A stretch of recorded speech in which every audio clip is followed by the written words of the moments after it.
अरे ग्वालियर वालों, भगवान डिग्रियों पर खुश नहीं हुआ करता है। बहुत बड़े धनपति पर भगवान खुश हो गया हो, भगवान इज्जत और शोहरत पर खुश नहीं हुआ करता है। भगवान की कृपा डिग्रीधारियों पर नहीं, भगवान की कृपा तो किसी भोले भाले पर। नारायण सहजो भाई, अनपढ़ गंवार कभी स्कूल नहीं देखा, अनपढ़ों पे रीझ जाता है भगवान, क्योंकि अनपढ़ों के पास गणित नहीं है, अनपढ़ों के पास लाभ हानि नहीं है, अनपढ़ों के पास चुनाव नहीं है, अनपढ़ों के पास कोई चॉइस नहीं हुआ करती है, कोई प्रतिस्पर्धा नहीं हुआ करती है। अनपढ़ तो भोले भाले हुआ करते हैं। और अभी तक मैंने देखा है तो भगवान या तो किसी सूरदास पर रीझता है, भगवान या भोली भाली मीरा पर रीझता है। अभी तक तो इतिहास में यही सुना है भगवान किसी चंदन वाला का उद्धार कर दिया करते हैं। भगवान जब भी रीझा है भोले भाले और मन के और पवित्र सरलता भरे मन पर। सहजो बाई जंगल जाती, विठल विठल विठल विठल, और कुछ नहीं, रात दिन विठल विठल का ध्यान करती। कंडे बीन रही है सहजो बाई, जंगल में पशु चरने जाते और कंडों को इकट्ठा करती, अपने विठल के लिए भोग बनाती। कंडे बीन रही थी सहजो बाई, बीनते बीनते अचानक तूफान आ गया। इतनी तेज आंधी आई, इतनी तेज तूफान आया कि सारे कंडे सहजो बाई के उस तूफान में उड़ गए। सहजो बाई खड़ी खड़ी देख रही, और भी कंडे बीनने वाली महिलाएं वहां पर। तूफान शांत हुआ, सहजो बाई ने कहा, बहनों जो मेरे कंडे हैं मुझे वापस दे दो, तुम्हारे कंडे तुम ले जाओ। महिलाओं ने कहा, पागल है क्या, अनपढ़ गंवार कहीं की, कंडों पर कोई नाम लिखा है क्या, तेरा कंडा और मेरा कंडा। सहजो बाई ने कहा, मैं तो केवल अपने कंडे लूंगी, दूसरों के कंडों में मैं हाथ ना लगाऊंगी। लोगों ने कहा कि कैसी पागल और बावली हो रही है, कंडों पर कैसे पहचान बनेगी, ये तो गाय के गोबर के कंडे हैं, इस पर कोई नाम नहीं, निशान नहीं। सहजो ने कहा, सब कंडे इकट्ठे कर लो, मैं अपना कंडा उठा लूंगी, कौन सा है। बोले, देखो तो गांव की गंवारी, ये कह रही मैं अपना कंडा पहचान जाऊंगी। बड़ा मजाक बनाया लोगों ने उसका, बड़ी हंसी बनाई उसकी। सहजो ने कहा, तुम घबराओ मत, मैं अपना कंडा पहचान जाऊंगी। सारे कंडे इकट्ठे हुए, सहजो बाई कंडा उठाती, कान में लगाती, ये कंडा मेरा नहीं है। दूसरा कंडा उठाया, कान में लगा, हाँ ये कंडा मेरा है। लोगों ने कहा, कैसी पागल हो गई, ये कान में कंडा लगाती है और कहती है ये मेरा कंडा, ये उनका कंडा। कहते हैं सहजो बाई ने धीरे धीरे अपने सारे कंडे इकट्ठे कर लिए। बोले, इन कंडों पे हाथ मत लगाना, ये मेरा कंडा है।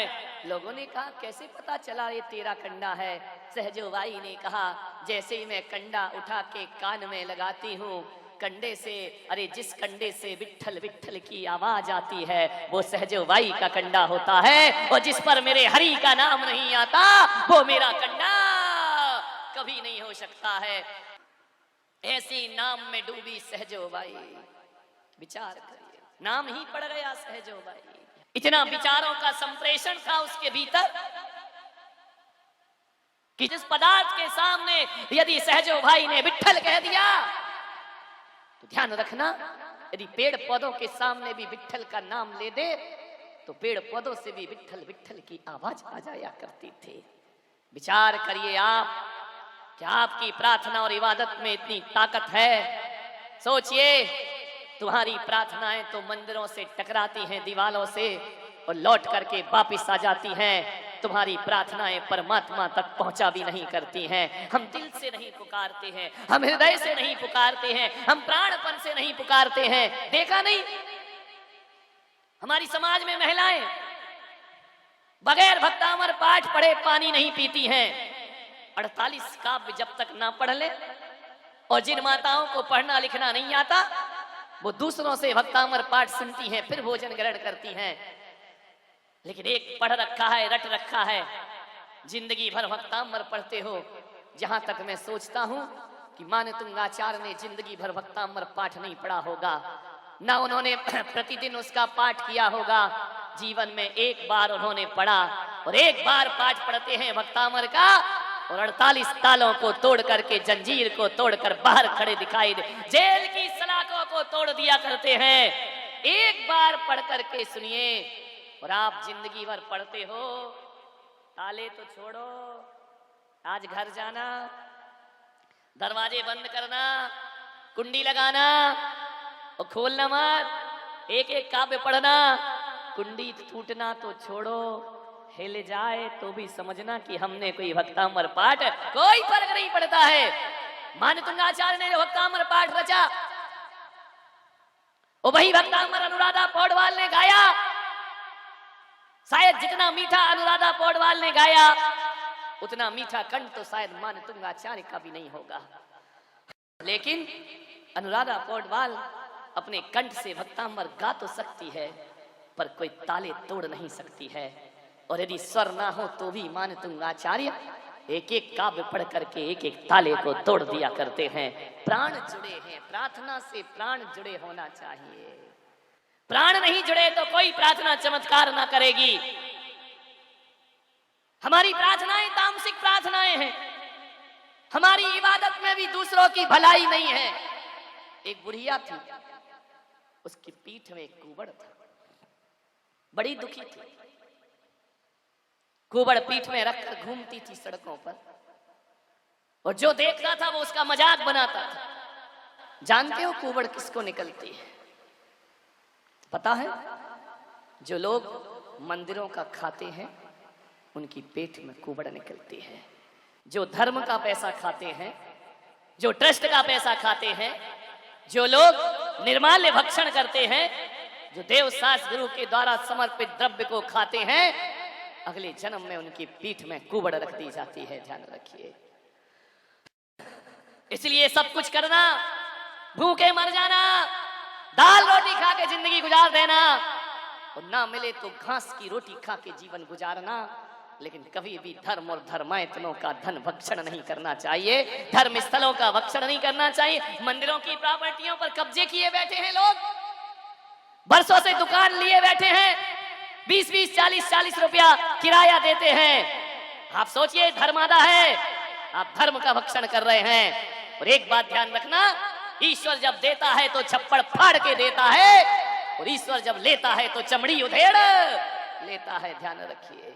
ये धर्म स्थलों पर कब्जे करना, धर्म स्थलों पर बपौती जमाना, धर्मायतनों का खाना, चढ़ावा खाना, जैन दर्शन में कहा है कि सबसे बड़ा कोई पाप है तो निर्माल्य भक्षण सबसे बड़ा पाप हुआ करता है। जब तक तेरे पुण्य का बीता नहीं करार, तब तक तुझको माफ है, अवगुण कर ले हजार। ध्यान, जब तक पुण्य उदय है खूब खा लो पी लो, जिस दिन पाप का उदय आएगा, ध्यान रखना, दाने दाने को आदमी तरस जाया करता है। ध्यान रखिए। कुबड़ निकल आई उस बुढ़िया को। मालिकियत मत करो, जो दुनिया का मालिक है हम उसके मालिक कैसे बनेंगे? हम यदि मंदिर की व्यवस्था संभालते हैं तो हम केवल सेवक हैं, सेवक। मैं बहुत से मंदिरों में जाता हूं, नियम लिखे रहते हैं, इस मंदिर में ये नहीं होगा, इस मंदिर में वो नहीं होगा, यहां ये नहीं चढ़ेगा, यहां वो नहीं चढ़ेगा। आदेश से अध्यक्ष शर्म आती है मुझे। अध्यक्ष आदेश, अध्यक्ष कभी आदेश नहीं करता, ध्यान रखिए। और आदेश करता है तो उसका अध्यक्ष बना ज्यादा देर टिकता भी नहीं है। ध्यान रखिए। कभी भी मंदिरों के बोर्ड पर आदेश और आज्ञा नहीं लिखी जाती। भगवान के दरबार में आदेश काम नहीं करते, वहां पर तो हाथ जोड़कर निवेदन काम किया करता है। अरे देश के प्रधानमंत्री और राष्ट्रपति भी इस देश पर आदेश नहीं चलाते। जब भी दिल्ली दरबार से उतरकर जनता के बीच आते हैं तो उन्हें भी हाथ जोड़कर जनता का निवेदन करना पड़ता है, जनता के हाथ जोड़ना पड़ते हैं। जनता पर हुकूमत नहीं की, 3 लोग के नाथ पर कैसे हुकूमत करोगे? सेवक हैं। सौभाग्यवानो कि ईश्वर ने तुम्हें सेवा करने का मौका प्रदान किया है। ध्यान रखिए, बहुत कठिन काम है। प्रयास करें। एक व्यक्ति मेरे पास आया, बोले महाराज मैं सन्यास लेना चाहता हूं। तो मैंने कहा देर किस बात की है, अब तू सोच क्या रहा है, इतने अच्छे भाव बने हैं, चल साथ में। बोले महाराज जब तक प्रवचन सुनो लगता है सब छोड़ो। तो मैंने कहा बस उसी दिन छोड़ दे। बोले मन तो बहुत है कि मैं सन्यास ले लूं। तो मैंने कहा ले क्यों नहीं रहा है, मन को देखो कितना चंचल है। बोले महाराज आज जब मैं घर से आ रहा था, पत्नी ने 3 बार हाथ पकड़ा, तुम सन्यास मत ले लेना, मैं मना कर रही हूं तुमको, महाराज के पास खूब जाओ, लेकिन महाराज के साथ मत जाओ, ध्यान रखना। बोले महाराज मेरी इच्छा बहुत है, पत्नी राजी नहीं है, वो रोकती है। और एक दिन आपने अपने प्रवचन में कहा था कि किसी का दिल दुखाना पाप है, तो किसी से बड़ी तो मेरी पत्नी है, ये सोच करके मैं नहीं ले पा रहा हूं कि मैं उसका दिल कैसे दुखाऊं, क्योंकि आपने कहा दिल दुखाना हिंसा है, दिल दुखाना पाप है, मैं ऐसा पाप कैसे कमा सकता हूं, लेकिन मन बहुत है। वाह रे बेईमान आदमी। मैंने कहा सन्यास तो रख तू एक तरफ, सन्यास की बातें तो अपन बाद में करेंगे, जरा एक बात बता, तेरी पत्नी और कौन कौन सी बातों से राजी नहीं होती है? सन्यास से तो राजी नहीं है, चल मैं मानता हूं, और कौन सी बातें हैं जिनसे तेरी पत्नी खिलाफ है? बोले ऐसी तो कई बातें हैं। मैंने कहा फिर भी? बोले वो कहती है सिगरेट मत पियो, वो कहती है फिल्म देखने मत जाओ, वो कहती है दिन भर किताबें मत पढ़ो, वो कहती है यार दोस्तों के साथ ज्यादा देर रात तक वापस ना लौटो। तो मैंने कहा बोल तेरी सिगरेट छूट गई? बोले नहीं छूटती नहीं, बहुत कोशिश करता हूं। तो मैंने कहा पागल तू उसका दिल दुखा रहा है, हिंसा का क्या होगा, बोल पाप लगेगा या नहीं लगेगा? सन्यास लेने में उसका दिल दुखेगा, सिगरेट पीकर दिल दुखाए जा रहा, सिगरेट फूके जा रहा है। अरे उस समय तो सोच हिंसा लग रही है, पाप हो रहा है। बोल झूठ बोलने को पत्नी मना करती है। मैंने कहा झूठ बोलना छोड़ दिया? बोले नहीं छोड़ा। तो मैंने कहा पागल पत्नी तो कई चीजों को मना करती है, लेकिन तेरी समझ में एक सन्यासी आया कि उसने मना किया और मैं ले लूंगा तो दिल दुखेगा। अरे सिगरेट में भी दिल दुखता है, तू जो आवारा गर्दी करता है। विचार ये मन की चालाकियां तो देखो, कैसे सन्मार्ग से बचाता है अपने आप को। मैंने कहा केवल सन्यास का दुख नहीं देना चाहता तू, बाकी सारे दुख उसके हवाले तूने कर रखे हैं। अरे सोच तो विचार तो कर, मन बड़ा चंचल है, सन्मार्ग से पीछे जाता है, सन्मार्ग से घसीटता है हमें। कितने तर्क निकाल लेता है मन, विचार करिए। महाराज मुझे आपसे बात कहना तो नहीं चाहिए, फिर भी कह रहा हूं, बुरा मत मानना। बात तेरे के मानूंगा तो मानूंगा, तू बोल दे जो बोल रहा है, मैं उसी समय समझ जाता हूं कि तू तो बुरा ही मानने वाली बात बोल रहा होगा। तब तो कह रहा बुरा मत मान। ये बड़े चापलूस लोग होते हैं, ध्यान रखिए। माने एक झरने के नीचे दिगंबर मुनि विश्राम कर रहे हैं। सैनिक पहुंचा, नग्न दिगंबर काया, हाथ का सिरहाना, धरती बिछाना, आकाश ओढ़ना। उसने जाकर के कहा संत जी सम्राट बुलाते हैं तुम्हें। संत ने कहा कौन सम्राट? अरे सम्राट सिकंदर, विश्व विजेता सिकंदर। अरे संत ने कहा मैं किसी सिकंदर को नहीं जानता। बोले अरे सारी दुनिया उसे जानती है और तुम नहीं जानते हो। बोले मैं नहीं जानता किसी सिकंदर को। अरे बोले वो सम्राटों का सम्राट है। अरे बोले होगा, मेरे किस काम का? अरे बोले तुम्हें अपनी जिंदगी से प्रेम नहीं है, किस जिंदगी की बात करते हो?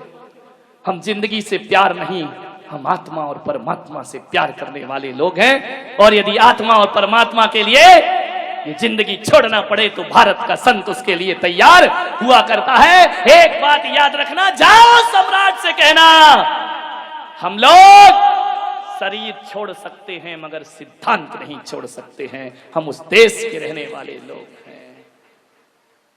बोले सम्राट आपको बुलाते हैं। संत ने कहा बड़े बड़े सम्राट हमारे चरणों में आते हैं, हमें कोई सम्राट बुलाए इतनी ताकत किसी में। बोले तलवार से सर अलग कर दिया जाएगा। बोले इसकी परवाह कब है मुझे? जाओ तुम्हारे सम्राट को बोलना भारत का संत तुम्हें आदेश करता है। उसे जरूरत है तो वो मेरे पास आए। हमारी भारत की परंपरा है कि प्यासा कुएं के पास जाता है, कुआं कभी प्यासे के पास नहीं जाया करता है। सम्राट सिकंदर के कान में शब्द पड़े। घोड़े पर बैठकर आए, रकाब पर पैर रखा हुआ है। सम्राट ने उस संत को देखा, कल्याण मुनि उस संत का नाम था। सम्राट ने कहा, है भारत के संत, मुझे देख, पूरी दुनिया जीती है मैंने। संत ने कहा, ओ भिखारी, तूने दुनिया जीती है, मुझे देख, खुद को जीता है मैंने। ध्यान रखिए, हमारे यहां वो विश्व विजेता नहीं होते जो दुनिया जीतते हैं, हमारे यहां वो विजेता होते हैं जो अपने मन को जीता करते हैं। बोले चलो हमारे साथ।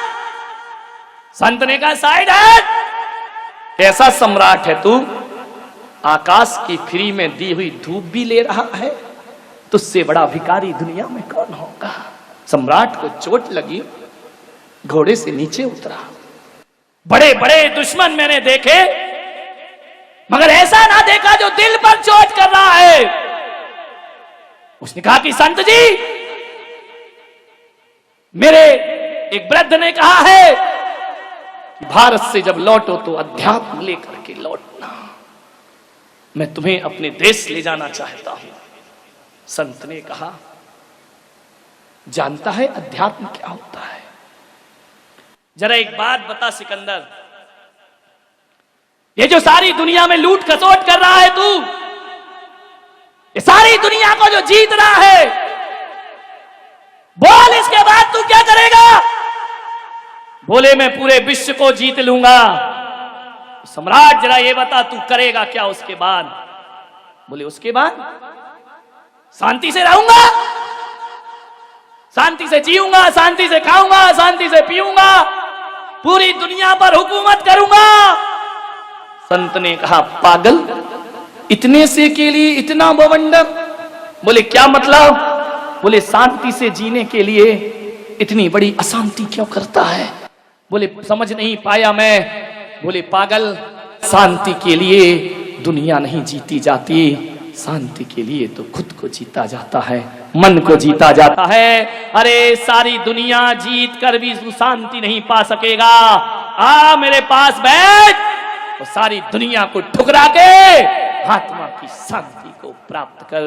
एक बात याद रखना ग्वालियर वालों, तुम सोचते हो कि एक मकान बन जाएगा तो शांति मिलेगी, बीबी आएगी तो शांति मिलेगी, बच्चे होंगे तो शांति मिलेगी, दौलत कमाऊंगा तो शांति मिलेगी। सब कुछ तो करके देख लिया, मरते दम तक भी शांति ना मिली। मंदिर की शांति धाराओं ने भी शांति ना दी, शांति विधान ने भी अशांत ही बना करके रखा। मैं आपसे मेरा निवेदन है, एक बात गांठ बांध लीजिए कि शांति साधनों से नहीं मिला करती है, शांति तो परमात्मा की साधना से प्राप्त हुआ करती है। ध्यान रखिए, साधना चाहिए, साधनों से कभी शांति मिली है क्या? कहते हैं कि सम्राट सिकंदर कल्याण मुनि को यूनान ले गया जहाज के रास्ते से, और जब सम्राट सिकंदर दुनिया से गया, डॉक्टर आए, हकीम आए, वैद्य आए, सब घेर कर बैठे हैं। सम्राट सिकंदर से कल्याण मुनि ने कहा कि सिकंदर, अब तुम्हारे जीवन का समय खत्म हो चुका है। संत जी, एक दिन का जीवन दे दो। कल्याण मुनि ने कहा, हम कुछ नहीं कर सकते, इन हकीमों से कहो, हकीम जी एक दिन का जीवन दे दो मुझे, भीख मांग रहा है विश्व विजेता अपनी जिंदगी की। क्या मिलता है दौलत से, साधनों से? जिंदगी को तरस रही है एक आत्मा, मुझे एक दिन का जीवन दो, मैं तुम्हें आधा राज्य दे दूंगा। हकीम ने सिर झुकाया कि नहीं, हम असमर्थ हैं, हमें क्षमा करे सम्राट। डॉक्टर और वैद्य से कहा, मैं तुम्हें पूरा राज दे दूंगा, तुम मुझे एक दिन का जीवन दे दो। वैद्य ने कहा, एक दिन तो बहुत बड़ी बात है सम्राट, हम तुम्हें 1 घंटे की सांसें भी नहीं दे सकते हैं, 1 मिनट की सांस भी हम तुम्हें प्रदान नहीं कर सकते हैं। कोई मुझे जीवन नहीं दे सकता है, तो फिर मैंने ये दुनिया क्यों जीती है? क्यों तलवार की धार से हजारों का बेगुनाहों का खून बहाया? आज सम्राट को पता चलता है, वह इतना कहता है, फिर एक काम करो, जीवन नहीं दे सकते कोई बात नहीं, ही काम कर देना कि सम्राट तो मरते समय समझ रहा है कि दुनिया जीते जी समझ जाए, जब मेरा जनाजा उठे मेरे दोनों हाथ ताबूत से बाहर निकाल देना। बोले इससे क्या होगा? बोले ताकि ये दुनिया समझ ले, जान ले कि आया था जब सिकंदर हौसले तो वाली थे, और जब गया था दुनिया से दोनों हाथ खाली थे। किस लिए जीवन आसान थे हमारा? सामान 100 बरस का, पल की खबर नहीं, मन की शांति को भंग कर दिया। मान्यवर, एक संत किसी ग्रस्त के घर रात रुका, काले कपड़े पहना था। ग्रस्त ने पूछा, मैंने भगवा संत तो देखे हैं, पीतांबर संत देखे हैं, श्वेत वस्त्र वाले संत देखे हैं, निर्वस्त्र संत देखे हैं, तू कैसा काले कपड़े पहन करके घूम रहा है? उसने कहा, ये मेरे शोक के कपड़े हैं। बोले किस बात का शोक है संत को? बोले मेरे क्रोध मान माया का अंत हो गया है, उसका मातम मनाते घूम रहा हूं मैं। बोले क्रोध मान माया का अंत हो गया? बोले हां, उसके मातम में मैंने ये मातमी कपड़े पहने हैं। तो ग्रस्त ने कहा अपने नौकर को, इस संत को धक्के मारो और बाहर निकाल दो इसे, अपमानित करके बाहर करिए। नौकर ने धक्के मारे, बाहर निकाला गया। संत ने कहा वापिस आ जाओ, ग्रस्त ने कहा वापिस आओ, फिर लौट कर आ गया। जैसे ही आया, नौकर से कहा फिर धक्के मारो। कहते हैं 10 बार धक्के मारे, 10 बार बुलाया, संत फिर आया, फिर गया, फिर आया, फिर गया। सदग्रस्त ने कहा कि अब मैं कह सकता हूं कि तेरे क्रोध मान माया का अंत हो चुका है, तू महान संत है। मालूम है उसने क्या कहा? तूने 10 बार बुलाया, अंदर बुलाया, बाहर भेजा, और मैं आ गया, मुझे गुस्सा नहीं आया, ये मैंने क्रोध जीता है। और तू कह रहा है महान संत है, तो मैं कोई महान संत नहीं हूं। अरे एक कुत्ते को भी 10 बार मारो और रोटी दिखाओ तो फिर जाता है और फिर लौट करके आ जाता है, फिर जाता है, फिर लौट करके आ जाता है। अरे मैं बार बार आ गया तो कोई बड़ा काम नहीं किया, ये काम तो एक कुत्ता भी अपने जीवन में कर लिया करता है। इसमें कौन सा बड़ा काम कर दिया? इसमें कौन सा महान जीवन हो गया मेरा? मान्यवर, कुत्ते को दुत्कारो तो भागता है, और कुत्ते को पुचकारो तो पास में आ जा। ऐसा ही मेरा जीवन है। तुमने धक्के मारे तो मैं चला गया, और तुमने प्यार से बुलाया तो मैं लौट करके वापिस। ये होती है जीवन की शांति। मान्यवर, संत तुकाराम की पत्नी बड़ी झगड़ालू, इतनी झगड़ालू कि जब वो खाने को बैठे तो थाली फेंक दे उनके ऊपर। तुकाराम कुछ नहीं, चुपचाप शांति से भोजन करते जाएं। एक दिन इतनी गुस्से में आई कि ठंडी के दिनों में उस पत्नी ने मटके का ठंडा पानी तुकाराम की सिर से डाल दिया। तुकाराम ने कहा, अभी तक तो मैं समझता था कि मेरी पत्नी ज्वालाबाई है, आज पता चला कि ये शांतिबाई भी बना करती है। ध्यान रखिए मान्यवर, बहुत कठिन काम है, प्रयास करें। एक व्यक्ति मेरे पास आया, बोले महाराज मैं सन्यास लेना चाहता हूं, तो मैंने कहा देर किस बात की है, अब तू सोच क्या रहा है, इतने अच्छे भाव बने हैं, चल साथ में। बोले महाराज जब तक प्रवचन सुनो लगता है सब छोड़ो। तो मैंने कहा बस उसी दिन छोड़ दे। बोले मन तो बहुत है कि मैं सन्यास ले लूं। तो मैंने कहा ले क्यों नहीं रहा है, मन को देखो कितना चंचल है। बोले महाराज आज जब मैं घर से आ रहा था पत्नी ने 3 बार हाथ पकड़ा, तुम सन्यास मत ले लेना, मैं मना कर रही हूं तुमको, महाराज के पास खूब जाओ लेकिन महाराज के साथ मत जाओ, ध्यान रखना। बोले महाराज मेरी इच्छा बहुत है, पत्नी राजी नहीं है, वो रोकती है। और एक दिन आपने अपने प्रवचन में कहा था कि किसी का दिल दुखाना पाप है, तो किसी से बड़ी तो मेरी पत्नी है, ये सोच करके मैं नहीं ले पा रहा हूं कि मैं उसका दिल कैसे दुखाऊं, क्योंकि आपने कहा दिल दुखाना हिंसा है, दिल दुखाना पाप है, मैं ऐसा पाप कैसे कमा सकता हूं, लेकिन मन बहुत है। वाह रे बेईमान आदमी। मैंने कहा सन्यास तो रख तू एक तरफ, सन्यास की बातें तो अपन बाद में करेंगे, जरा एक बात बता, तेरी पत्नी और कौन कौन सी बातों से राजी नहीं होती है? सन्यास से तो राजी नहीं है, चल मैं मानता हूं, और कौन सी बातें हैं जिनसे तेरी पत्नी खिलाफ है? बोले ऐसी तो कई बातें हैं। मैंने कहा फिर भी? बोले वो कहती है सिगरेट मत पियो, वो कहती है फिल्म देखने मत जाओ, वो कहती है दिन भर किताबें मत पढ़ो, वो कहती है यार दोस्तों के साथ ज्यादा देर रात तक वापस ना लौटो। तो मैंने कहा बोल तेरी सिगरेट छूट गई? बोले नहीं छूटती नहीं, बहुत कोशिश करता हूं। तो मैंने कहा पागल तू उसका दिल दुखा रहा है, हिंसा का क्या होगा, बोल पाप लगेगा या नहीं लगेगा? सन्यास लेने में उसका दिल दुखेगा, सिगरेट पीकर दिल दुखाए जा रहा, सिगरेट फूंके जा रहा है। अरे उस समय तो सोच हिंसा लग रही है, पाप हो रहा है। बोल झूठ बोलने को पत्नी मना करती है। मैंने कहा झूठ बोलना छोड़ दिया? बोले नहीं छोड़ा। तो मैंने कहा पागल पत्नी तो कई चीजों को मना करती है, लेकिन तेरी समझ में एक सन्यासी आया कि उसने मना किया और मैं ले लूंगा तो दिल दुखेगा। अरे सिगरेट में भी दिल दुखता है, तू जो आवारा गर्दी करता है।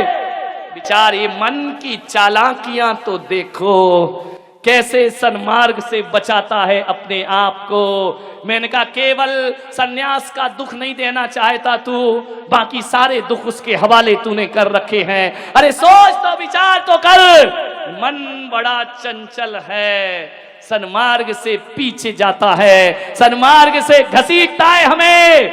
कितने तर्क निकाल लेता है मन, विचार करिए। महाराज मुझे आपसे बात कहना तो नहीं चाहिए, फिर भी कह रहा हूं, बुरा मत मानना। बात तेरे के मानूंगा तो मानूंगा, तू बोल दे जो बोल रहा है। मैं उसी समय समझ जाता हूं कि तू तो बुरा ही मानने वाली बात बोल रहा होगा, तब तो कह रहा बुरा मत मान। ये बड़े चापलूस लोग होते हैं, ध्यान रखिए। मान्य